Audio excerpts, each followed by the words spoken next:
merupakan alternatif terbaik burung kenari agar cepat gacor. 1. Telur puyuh rebus. Di dalam alam liar, burung kenari menjadikan telur puyuh sebagai salah satu sumber pakan utama pengganti serangga.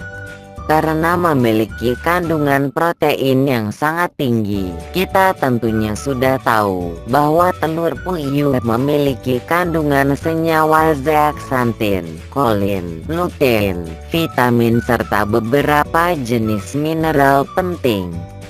Semua kandungan senyawa itu sangat penting bagi tubuh kenari karena dapat menjaga kesehatan, stamina, performa serta meningkatkan hormon estrogen dan progesteron yang membuat burung kenari menjadi cepat birahi. 2. Sayuran segar. Sayuran segar juga dipercaya memiliki peran penting dalam mendongkrak hormon yang ada di dalam burung kenari dan membuatnya jadi cepat birahi. Jenis sayuran itu di antaranya sawi hijau, gambas, sawi putih, jagung manis, dan daun ginseng. Hal ini dikarenakan jenis sayuran tersebut memiliki kandungan senyawa yang dapat meningkatkan hormon estrogen dan progesteron. Semoga bermanfaat. Terima kasih telah menonton.